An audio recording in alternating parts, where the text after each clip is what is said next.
പ്രിയരെ നമസ്കാരം. ഇന്നത്തെ കാഴ്ചയിൽ ഊരമനയിലെ പ്രാചീനമായ ഒരു വൃക്ഷക്കാവിനെ പറ്റി പറയാം.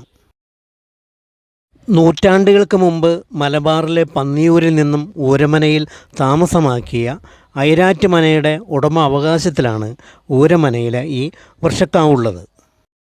കാലക്രമേണ കുടുംബത്തിൽ ഒരു ആൺതരി ഒഴിച്ച് മറ്റ് ആൺതരികൾ വാഴാത്ത കാലം വന്നപ്പോൾ ഊരമനയിൽ നിന്നും ഐരാറ്റുമന കുടുംബത്തിന് വാടകം കുന്നയ്ക്കാലിലേക്ക് താമസം മാറേണ്ടി വന്നു. എന്നാലും വർഷത്തിലൊരിക്കൽ മേടത്തിലെ 10-ാം ഉദയത്തിന് ശേഷം ഒരു ദിവസം ഇവിടെ വന്ന് പൂജ ചെയ്യുന്നത് മുടക്കം കൂടാതെ ചെയ്തു വരുന്നു.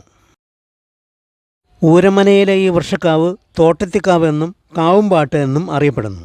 ഇവിടെ രക്തേശ്വരി പ്രതിഷ്ഠയും സർപ്പ പ്രതിഷ്ഠയുമാണുള്ളത്. ഊരമന തോട്ടത്തിക്കാവ് രക്തേശ്വരി ക്ഷേത്രത്തിൽ വർഷത്തിലൊരിക്കൽ നടക്കുന്ന ആരാധനയിൽ പ്ലാപ്പള്ളി കുടുംബാംഗങ്ങളും സമീപത്തെ നാനാമത വിശ്വാസികളും പങ്കെടുക്കാറുണ്ട്. കുടുംബത്തിലെ മൂത്ത ആളാണ് പൂജ ചെയ്യുവാൻ ഇവിടെ എത്തുക. അദ്ദേഹത്തിന് എത്താൻ അസൗകര്യം വന്നാൽ തൊട്ട് താഴെയുള്ള ആൾക്ക് കാതിൽ മന്ത്രം ചൊല്ലിക്കൊടുത്ത് പറഞ്ഞയക്കുകയാണ് പതിവ്.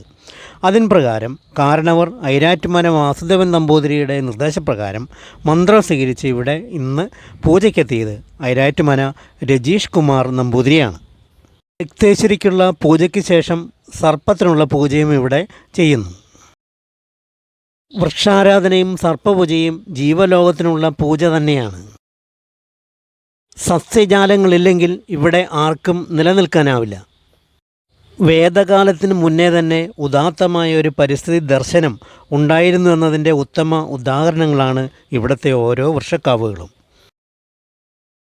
പുരാതന റോമൻ ഗ്രീക്ക് പുരാണങ്ങളിലും വൃക്ഷങ്ങളുടെ പ്രാധാന്യം വ്യക്തമാക്കുന്നുണ്ട്. വൃക്ഷങ്ങൾക്ക് അമാനുഷിക ശക്തിയുണ്ടെന്ന് ഗ്രീക്ക് പുരാണങ്ങളിൽ പറയുന്നു. ദേവതമാരുടെ ആവാസ സ്ഥലങ്ങൾ തന്നെയാണ് ഓരോ വൃക്ഷങ്ങളും. വൃക്ഷങ്ങളെ സ്വർലോകത്തെയും ഭൂമിയെയും പാതാളത്തെയും ബന്ധിപ്പിക്കുന്ന ഒരു കണ്ണിയായിട്ടാണ് കാണുന്നത്. എറണാകുളം ജില്ലയിൽ രാമമംഗലം ഗ്രാമപഞ്ചായത്തിലെ ഊരമനയിലെ പടിഞ്ഞാറങ്കോട് സ്ഥിതി ചെയ്യുന്ന ഈ വൃക്ഷക്കാവിന് നൂറ്റാണ്ടുകളുടെ പഴക്കമുണ്ട്.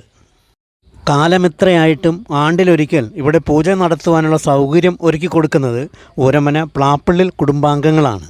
കൂടാതെ കേരള വനം വകുപ്പിൻ്റെ കാവ് സംരക്ഷണ സമിതിയിൽ തോട്ടത്തിക്കാവ് രക്തേശ്വരി ക്ഷേത്രത്തെയും ഉൾപ്പെടുത്തിയിട്ടുണ്ട്. വൃക്ഷക്കാവുകൾ നിലനിർത്തുക എന്നത് ആ ഒരു പ്രദേശത്തെ പരിസ്ഥിതിയെയും ജൈവ വൈവിധ്യത്തെയും സംരക്ഷിക്കുന്നതിന് തുല്യം തന്നെയാണ്. അതുകൊണ്ട് ഇത്തരം ചടങ്ങുകളിൽ പങ്കെടുക്കുക എന്നത് മഹത്തായ കാര്യവുമാണ്. ഇനി മറ്റൊരു കാഴ്ചയുമായി വരും വരേക്കും എല്ലാവർക്കും നന്ദി, നമസ്കാരം.